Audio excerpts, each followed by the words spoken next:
안녕하세요. 단밤 주식클래스의 찐한 K입니다. 오늘 2025년 11월 17일 오늘 주가가 많이 올랐어요.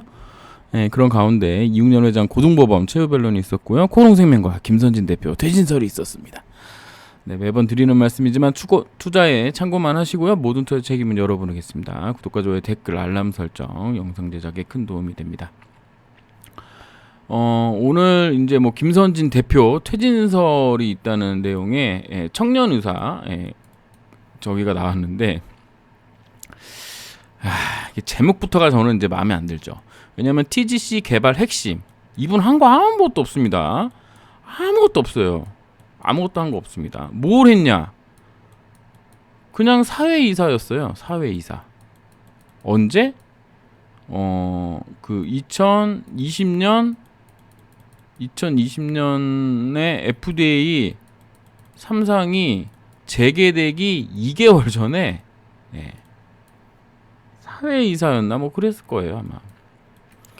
그 전에 뭐 여기 뭐 신라젠 뭐 여기 이런데 각종 그 회사에서 직함 달고 뭐 임상을 진행하니 총괄 임상 뭐 하니 뭐 이런 거 하고 있었는데, 사실 제가 생각할 때는 김선진 대표가 TGC 개발의 핵심? 개발은 이미 다 했는데 뭘 임상 안 된 거. 그러니까 이분이 제목부터 저는 마음에 안 듭니다. 어쨌든 이분이 여기 보시면 김선진 대표는 최근 코오롱 그룹 측에 사직 의사를 전달한 것으로.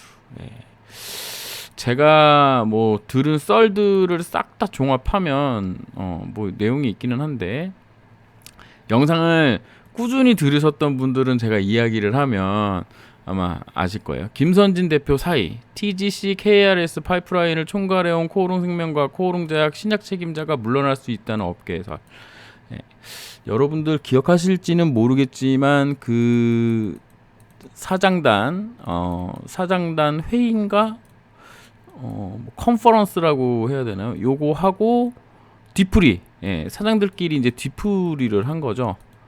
이때 정확한 건 모르지만 아마 코오롱 베니트, 이 당시 작년일 거예요. 아마 2024년 말 정도, 말 정도 11월 요때쯤이었던 것 같아요.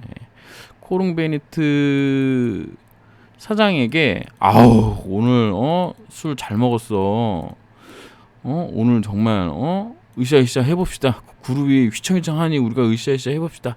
이 얘기를 문자로 보냈는데 이게 아마 코오롱 베니트 전 직원에게 전달이 되면서 난리가 났을 겁니다. 아마 제가 알기로는, 그런데 뭐 이게 사실관계는 틀렸을지 몰라도 어쨌든 이것 때문에 또 블라인드가 한참 불탔던 그런 거를 이제 제가 제보를 받은 게 있고, 이거 말고 뭐 작년 뭐 2024년 제가 23년 12월부터 24년 3월까지 이제 주구장창 얘기했던 갑질 논란, 그 다음에 성추행 관련된 뭐 썰이라고 해야 될까요? 이거 하고 23년인가 벌써? 그게 벌써 그렇게 됐나? 23년일 수도 있겠네. 아닙니다. 23년 12월부터 24년 3월. 잠깐만. 25년 주총회는 왔죠. 이때 이제 급성 심신미약으로 뭐 급성 A형 간염이라고 들은 것 같기도 한데, 이걸로 이제 병원 가서 주총회에 안 왔죠. 그랬던 적이 있고, 그리고 아까 앞에서 얘기했던 회장단 회의에서 2025년도에 기술 수출한다. 이거를 PT라고 해야 되나? 뭐 이런 거를 이제 얘기했다는 썰이 있습니다. 근데 기술 수출된 게 없죠. 기술 수출된 게 없죠. 아마 그래서 어쩔 수 없이 물러나야 되는 거 아니겠는가. 제가 들은 썰로는 코오롱 이웅렬 회장님 말고 여기 이제 규호형이 있었는지 모르겠지만 어쨌든 안병덕 회장님이었나? 이 사장님이라 그래야 되나? 이분이 3번이나 확인했다는 그런 썰도 있었습니다. 어쨌든 이제 뭐 한 게 없어요. 사실 이분이 오셔가지고 뭐 매출이 늘었어요. 뭐 기술 수출을 하나 했어. 뭘 했어. 그러니까 이게 저는 당연한 결과라고 생각합니다. 당연히 그만둬야 자기 이제 뭐지 처신 자신의 어떤 그 행보를 그룹에 맡기는 게 맞죠.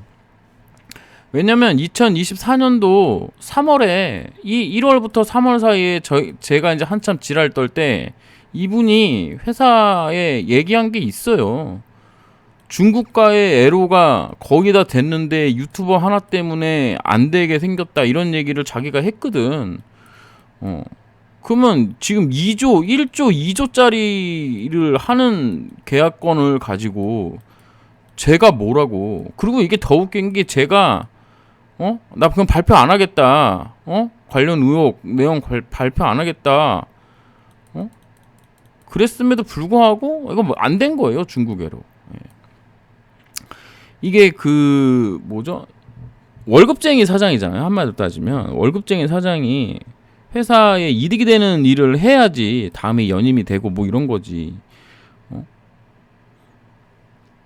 그리고 뭐 뉴스 찾아보시면 아시겠지만 코오롱제약이 이번에 아마 적자 전환했을 거예요. 아마 이게 플랫바이오랑 합병했잖아요. 예, 플랫바이오 김선진 대표가 운영하던 플랫바이오랑 합병을 해가지고 코오롱제약은 신앙 능력이 없어요. 지금 연구 조직이 따로 없단 말이야. 얘네는 이제 뭐 좀 개량한다고 해야 되나? 뭐 이런 정도 연구 조직만 있는 걸로 제가 알고 있는데 여기서 신약을 한다고 플랫바이오에서 가지고 있는 파이프라인 가지고 난리를 치니 여기 돈이 들어갈 거 아니에요. 예, 그러니까는 막 그 전재강 대표님이 흑자 전환했는데 이번에 또 그만두시는 걸로 나왔잖아. 예. 이게 다 이분 때문이니까. 예. 그리고 플랫바이오 옛날 뉴스 확인해 보면 지금쯤 신약이 한 3개, 4개는 나왔어야 돼. 아니면 최소한 미국의 임상 이상 정도는 들어가 있는 파이프라인이 한 4-5개는 다 해야 됩니다. 예. 제가 그것들 다 끄집어 내가지고 막 다시 해볼까 하는 생각이 들 정도로 이분한테 쌓인 게 많아가지고 어쨌든 그만두신다는데 주가가 오늘 아무런 타격이 없죠. 예. 여의도에 썬리스크라고 있다고 합니다. 썬리스크. 예. 썬리스크. 이 썬이 요분 얘기한다는 얘기가 또 있어요. 어쨌든 이게 뭐 제가 이제 한창 파고들 때 들었던 여러 이야기들을 그냥 썰로 푼 건데 그만두신다니까 그냥 그만두셔라. 제발 좀 코오롱 생명과 코오롱 그룹은 좀 제발 스스로 물러난다고 했으니 물러나게 해줘라. 뭐 리더십 공백 이런 거 없습니다. 이게 왜냐면 이분이 와가지고 회사의 어떤 인사라든가 이런 게 제대로 됐느냐? 제가 알기로는 안 됐습니다. 제가 알기로는 개판 5분이 됐다고 생각하고 뭐 그런 얘기도 있었잖아요. 그 사장실 근처에 와인바가 따로 있었다 할 정도로 술 엄청 좋아하시고 어쨌든 그만두신다고 하니 심심한 위로의 말씀을 드리고요. 주주 입장으로서는 그만두시는 게 맞다. 그리고 이규호 부회장님이 우리 이제 전승호 대표님 데리고 와서 전승호 대표가 제약도 이제 맞잖아요. 이게 지금 세대 교체가 되는 걸로 큰 틀에서 보면은 앞에 이야기했던 건 거의 뭐 야설 수준인 거고 세대 교체하는 것으로 또 생각하면 될 것 같습니다.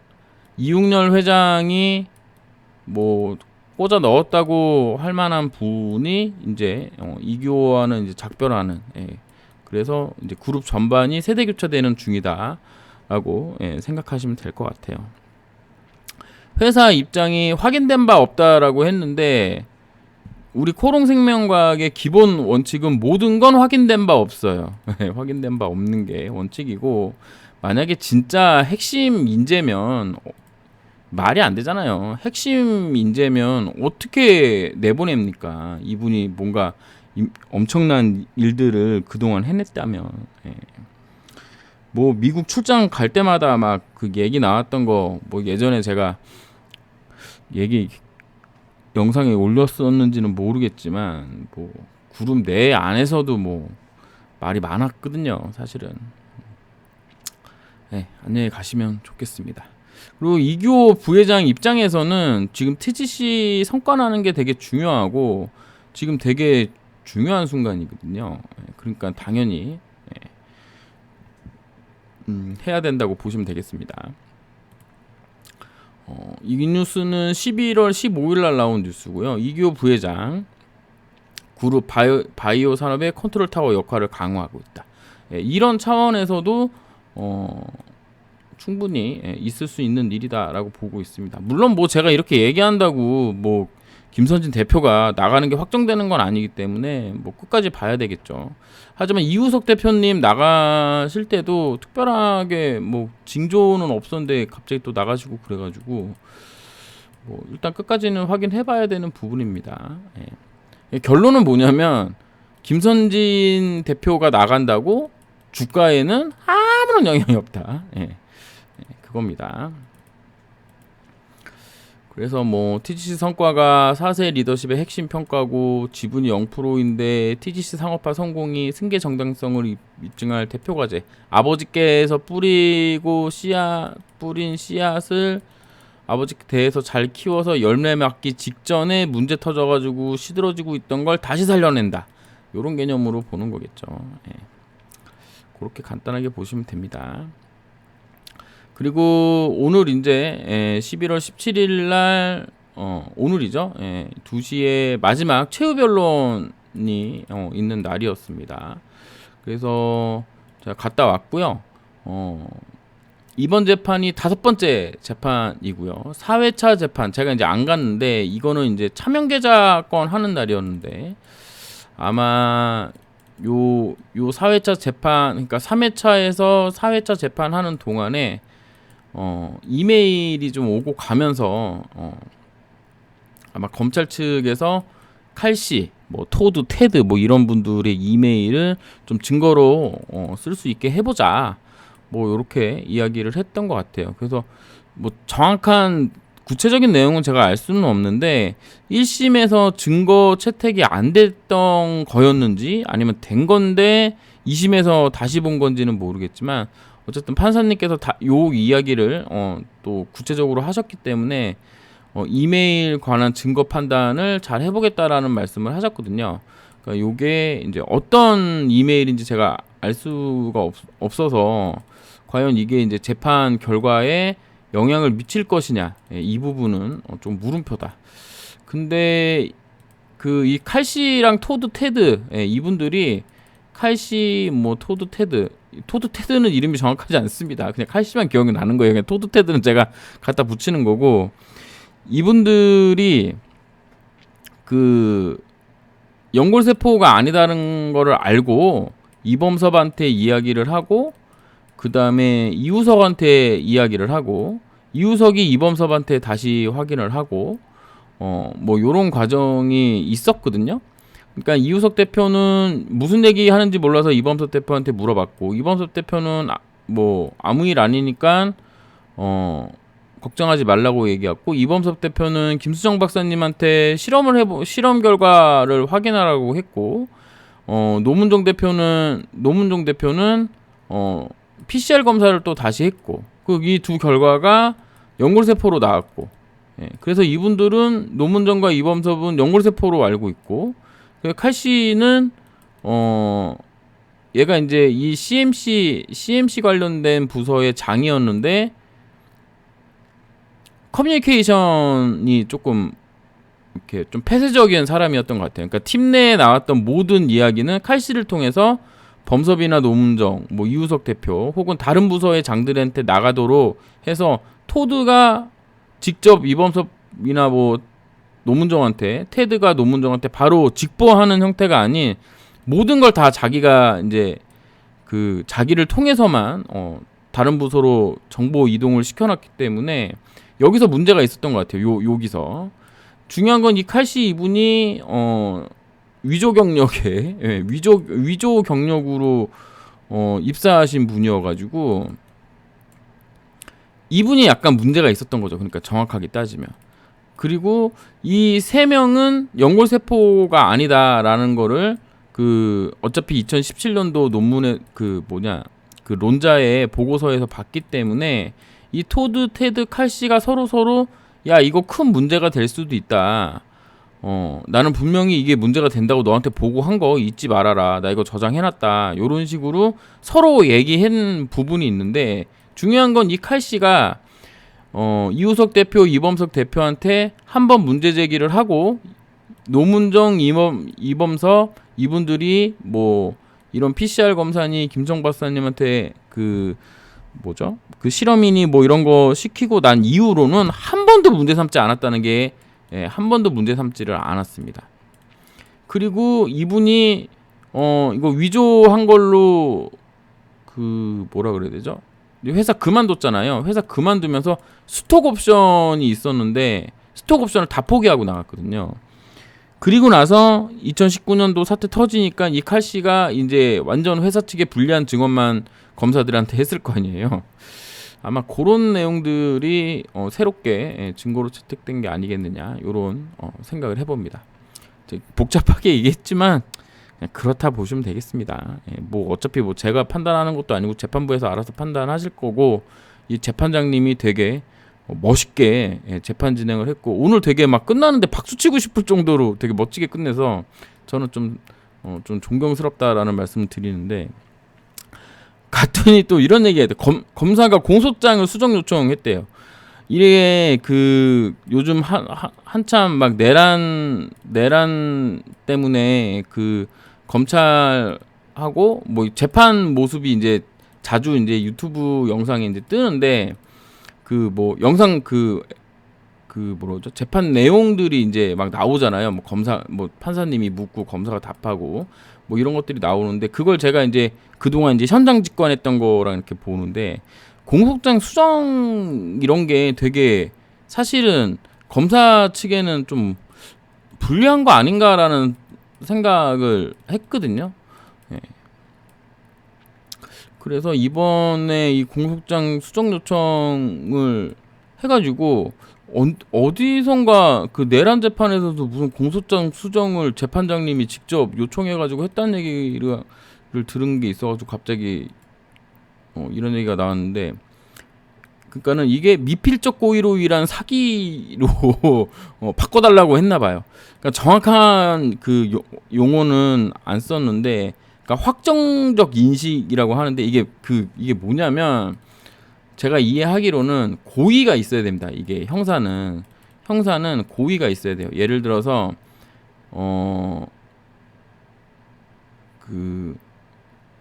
내가 공을 찼어요. 축구하다 공을 찼는데 이 공이 사람 명치에 맞아가지고 사람이 죽었어. 이건 이제 미필적 고의잖아요.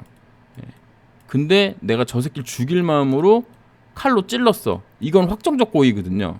그러니까 내가 칼로 찌르면 얘가 죽을 거라는 걸 확실하게 알고 찌른 거니까 이게 형사적으로는 되게 큰 죄가 되는데 내가 공을 차서 사람이 죽은 거는 내가 축구 찾았는데 공을 차는 게 당연한 거니까 공을 찼는데 이분이 만약에 돌아가셨어. 그러면은 이건 이제 미필적 고의로 되는 거거든요. 이게 그래서 되게 형량의 차이가 엄청 큰 거라고 생각을 합니다. 그리고 이렇게 공소장을 바꿨다라는 얘기는 1심을 이렇게 공소장을 바꾸기 전에는 확정적 인식으로 은폐해가지고 문제를 일으켰다 이렇게 검사들이 봐놓고 지금 이렇게 바꿨다는 얘기는 증거가 약하다라는 얘기밖에 안 되는 거거든요. 그래서 이렇게 바꾼 거 보면은 검사들이 두 손 다 든 게 아니냐. 그냥 어떻게든 뭐 조금이라도 뭐 벌금 뭐 100만 원이든 200만 원이라도 좀 뭐 이런 거 해보고 싶다. 뭐 이런 느낌으로 저는 받아들였습니다. 뭐 절차나 뭐 내용 수정에 대해서 변호사들이 특별하게 반론 제기하지 않았기 때문에 이 부분은 좀 받아들여졌고요. 최후 변론으로 검찰은 1심과 같은 구형을 했는데 저는 이게 그 뭔가 이렇게 공개된 장소에서 공개 발표 형식의, 왜냐면 방청객들이 있으니까 참관하는 사람들이 있잖아요, 저같이. 그런데 거기서 목소리를 작게 하면서 말 빠르게 하는 게 엄청 짜증 나는데 검사님이 딱 그런 식이더라고요. 뭐라고 말하지 막 웅웅웅웅 거리는 거예요. 그러면서 1심과 같은 구형을 해달라고. 근데 이게 웃긴 게, 몰랐는데 이제 검사님한테 최후 변론할 기회를 재판장님이 주시는데, 뭐 이렇게 뭐 이번 이 사건은 그 벤처 바이오 기업이 뭐 신규 상장할 때 어디까지 정보를 전달할 것인가를 판단하는 주요한 재판으로서 뭐 이러저러 해가지고 이러저러하니 이렇게 판단합니다. 1심과 같은 구형을 내려주시길 바랍니다. 뭐 이런 식으로 얘기를 했거든요. 그리고 나서 이제 변호사님들 이제 최후 변론을 시작하는데, 변호사님들은 다 재판장님 1년여 동안 정말 고생하셨습니다. 저희의 이야기를 소중히 잘 들어주시고 경청해 주셔서 너무나 감사합니다. 이러면서 감사 말씀을 먼저 하더라고. 근데 이 감사 말씀을 거기 그 이웅렬, 이우석, 양윤철 뭐 해가지고 다 감사 말씀을 먼저 올리는데 얘는 안 하더라고요. 그래서 이게 분위기가 검찰은 그냥 자포자기한 듯한 그런 느낌이었어요. 왜냐면 1심도 완전 무죄고였고, 그리고 재판장님이 정확하게 말씀하신 게 1심의 판단이 법률적으로 하자가 있느냐를 본다. 그리고 새롭게 증거 채택된 부분은 판단하겠다. 이렇게 말씀하셨거든요. 그러니까 그 조금만 찾아보시면 아시겠지만 1심에서 과학적인 시행착오를 법적 근거에 대해서 이게 하는 게 맞냐, 이런 게 이제 변론 그 1심 재판 내용이었잖아요. 1심만 5년을 했습니다. 5년을 했고, 이 5년 기록을 다 보고 1년 진짜 무지막지한 속도로 해가지고 해외 증인을 그 뭐죠? 화상으로 증인 채택해가지고 한 첫 번째 사례인 재판이었는데, 1심 재판부가 그 판결문을 제가 다 읽어본 건 아니지만 엄청 잘하셨는데 그게 뭐 뒤집힐까 뭐 이런 생각도 들었고요.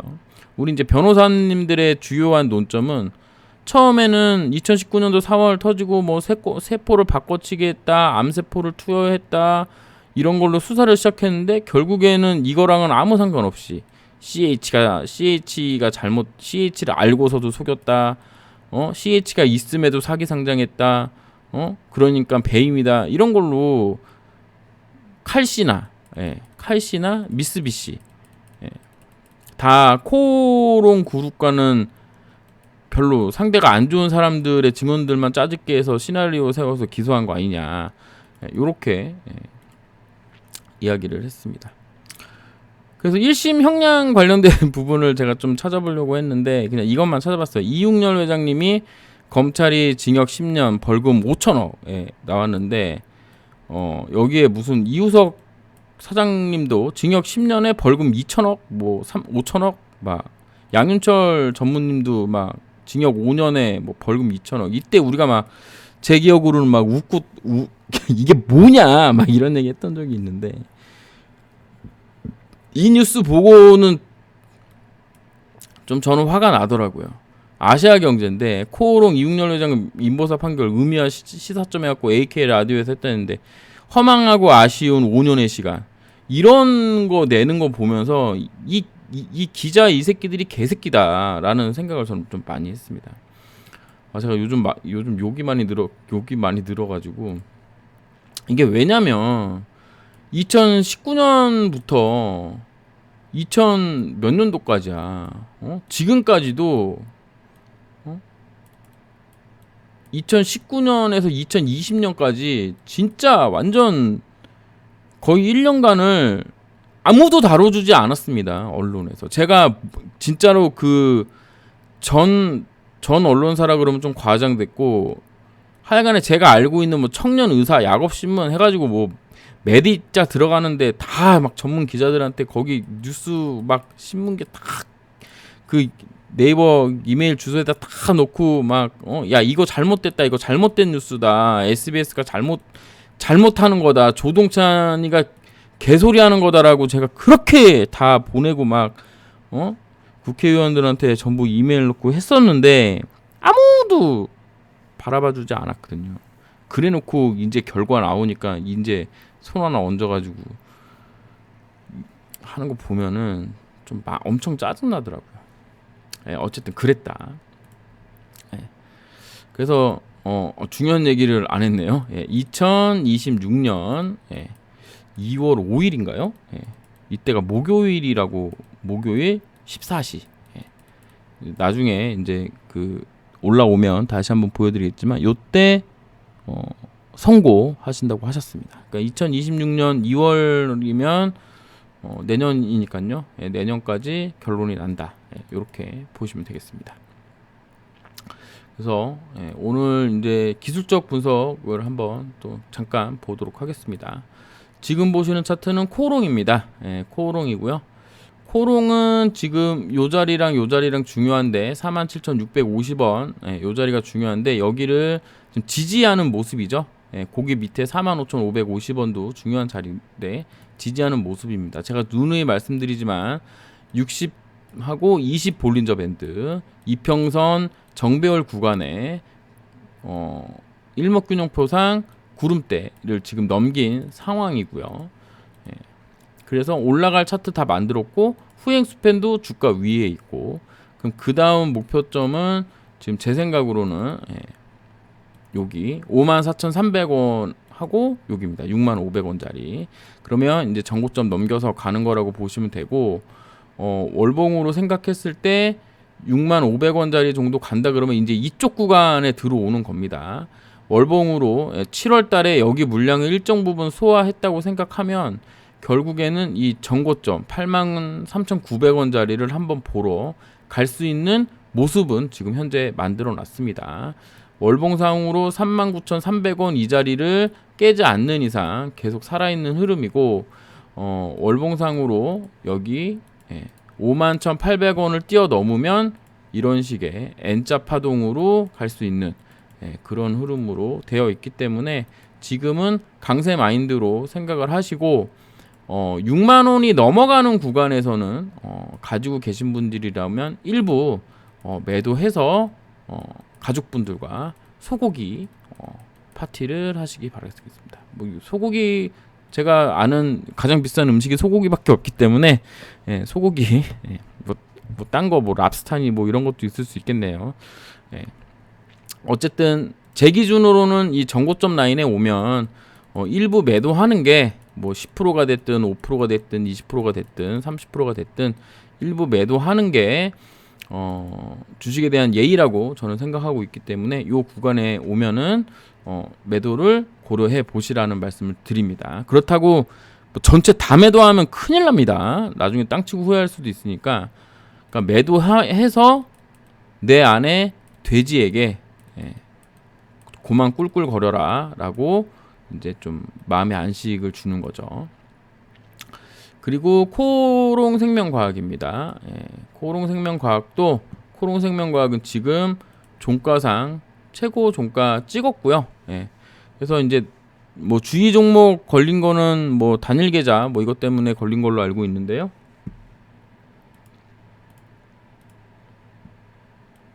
이렇게 보시면 특정 계좌 매매 관여 과다 뭐 이렇게 나왔는데 뭐 특별하게 신경 쓸 필요는 없다고 생각합니다.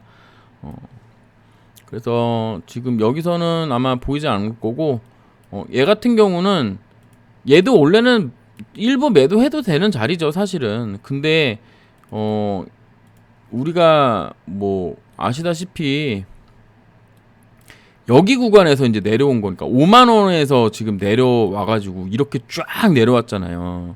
그리고 이제 올라가는 거기 때문에 지금 이 자리보다는 이쪽 5만 원권 자리 정도를 일부 매도하는 돼지밥을 주는 자리로 생각하시면 좀 좋지 않을까. 그래서 저는 47,500원 구간에서 56,600원 뭐 56,600원 여기 고점 자리라고 할게요. 47,500원에서 56,600원까지는 일단 홀딩하는 게 맞다. 저는 그렇게 생각합니다. 사실은 코오롱 생명과 가지고 계신 분들 입장에서는 이게 수익이 아니에요. 예, 수익이 아닙니다. 지금 현재 여기 지금 박스권도 돌파 못한 이게 이거 보면 또 화가 나죠. 예, 김선진 대표가 2025년, 24년, 23년을 했는데 뭐 된 게 없잖아. 된 게 그동안 또 화가 막 나는데 어쨌든 최소한 여기 밑에서 잘 사신 분들은 아까도 말씀드렸지만 5만원권에서 일부 매도하는 게 맞고 이쪽 위에 매수하셔서 물타기도 안 하시고 그 다음에 코롱생명에서 코롱 티슈진으로 교체를 안 하신 분들이라면 75,200원까지 가기 전까지는 계속 존버해야 되는 게 맞지 않나 저는 이런 생각을 합니다. 일단 75,000원은 무조건 가야 됩니다. 예, 가야 되는 게 이게 주식이에요. 예, 무조건입니다. 무조건 여기를 메꿔야 되는 게 맞기 때문에 저는 75,200원 정도는 충분히 갈 수 있다고 생각하는데 얘가 지금 성장 동력이 없어가지고 그게 문제예요 지금. 그러니까는 예전에는 얘가 전고점을 넘어갈 거라고 제가 확신을 하고 있었는데 이게 지금 돌아가는 꼬락서니가 만만치가 않습니다. 그래서 여기 위에 7만 여기 2019년 4월 이전에 매수하시고 아무것도 안 하셨던 분들 뭐 물타기도 안 하고 코롱 티슈진으로 바꾸지 않으셨던 분들이라면 75,200원까지는 존버해야 되는 게 맞다. 이렇게 말씀드릴 수 있겠습니다. 그 다음에 원래는 코롱 EMP를 그냥 잠깐 보도록 할게요. 제 영상 보시는 분들 중에 이거 보시는 분들이 있으니까 말씀드렸다시피 조금 쉬는 구간이라고 생각하면 될 것 같고요. 일단 7,550원 정도까지 조정이 가능하다.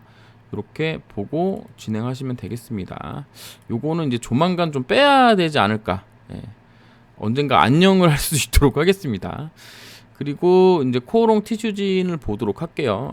코오롱 티슈진은 수정주가를 체크를 하지 않고 봐야 됩니다. 이거 계속 체크하고 보시니까 여러분들이 월봉이나 주봉 보면 이상한 말씀을 하시는데 얘는 한 번도 15만원짜리에 가본 적이 없는 그 종목이에요. 이렇게 보면 15만원이고 여기가 지금 뭐 7만원 이런 자리가 갭으로 보이잖아요. 이거 다 개뻥입니다. 이거 없는 자리예요 원래. 얘가 왜 지금 수정주가 체크하면 이렇게 나오냐면